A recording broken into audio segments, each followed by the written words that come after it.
Ever feel like your nerves are fried, like you're constantly on edge waiting for the next thing to go wrong? It's a feeling many of us know all too well. Like you're one email away from a total meltdown? Join the club. In today's fast-paced world, stress has become a constant companion for many of us. Whether it's work, family, or just the daily grind, it seems like there's always something to worry about.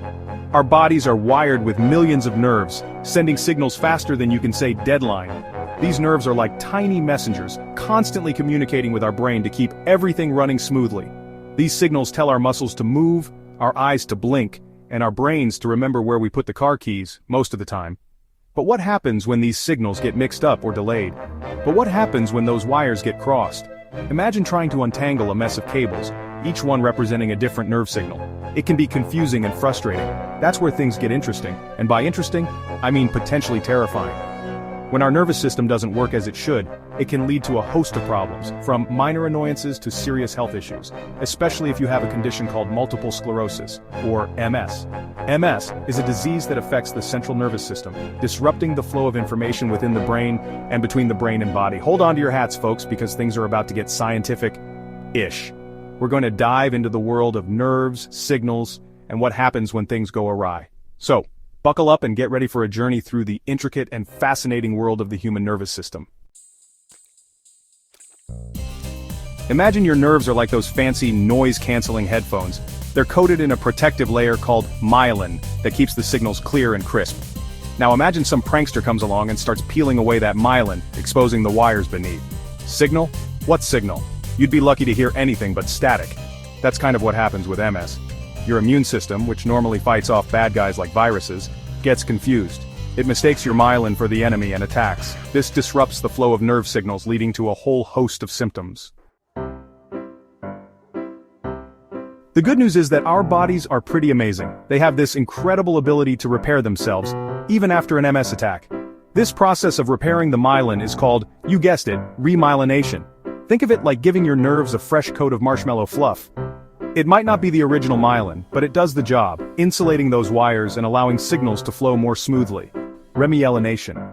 It's like magic, but with more science and fewer rabbits in hats. Section 4. Recipe for regrowth, the quirky needs of new myelin. Now getting those marshmallow-like repairs to happen isn't always easy. Imagine trying to recreate the perfect marshmallow roast, but with a twist. You need the right conditions, the right tools, and a bit of patience. It's not just about holding the marshmallow over the fire. It's about getting that golden brown perfection without burning it to a crisp. It's like trying to bake a souffle while riding a unicycle on a tightrope. The process is delicate and requires a lot of balance and precision. One wrong move, and the whole thing can come crashing down. There are a lot of factors involved. First, you need enough of the right ingredients. Think of it like preparing a gourmet meal. You can't just throw in any old thing and expect it to turn out well. You need fresh, high-quality ingredients to make something truly special. In this case, we're talking about special cells called oligodendrocyte precursor cells, or OPCs. Try saying that 5 times fast. These cells are crucial for the repair process, acting like the master chefs in our culinary analogy. They know exactly what to do to get that myelin back in shape. These OPCs are like the construction workers of the nervous system, ready to swoop in and rebuild that damaged myelin. They bring the skills and the know-how, but they can't do it alone. They need the right materials and conditions to work effectively.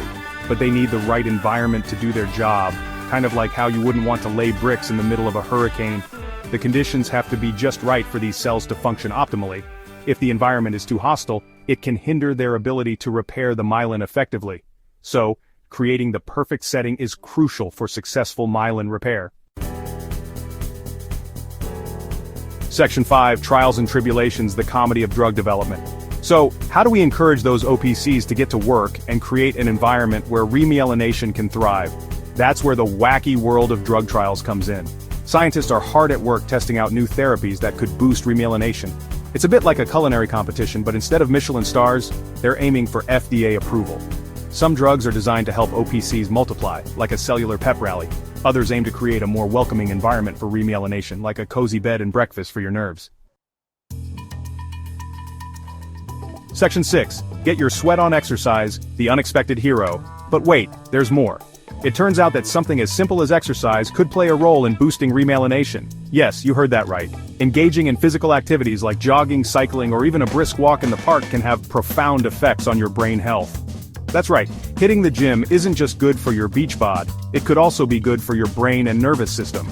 Regular exercise has been shown to stimulate the production of new neurons and support the repair of damaged myelin, the protective sheath around your nerves. Think of exercise as a personal trainer for your OPCs, whipping them into shape and getting them ready to rebuild that myelin. Your oligodendrocyte precursor cells, or OPCs, are crucial for the remyelination process, and exercise helps them function more effectively. Who knew that sweating could be so beneficial for your nerves? When you engage in physical activities, your body releases endorphins, which not only make you feel good but also promote overall brain health. Of course, it's always a good idea to chat with your doctor before starting any new exercise program, especially if you have MS. Your healthcare provider can offer personalized advice and ensure that your exercise routine is safe and effective for your specific condition. They can help you find a routine that's safe and effective for you. Whether it's light stretching, yoga, or more intense workouts, there's something for everyone. And hey, if all else fails, there's always laughter. Laughter itself is a form of exercise for your mind and body, releasing stress and boosting your mood. After all, it's the best medicine, except for, actual medicine. So, get out there, get moving, and let exercise be your unexpected hero in the journey to better health.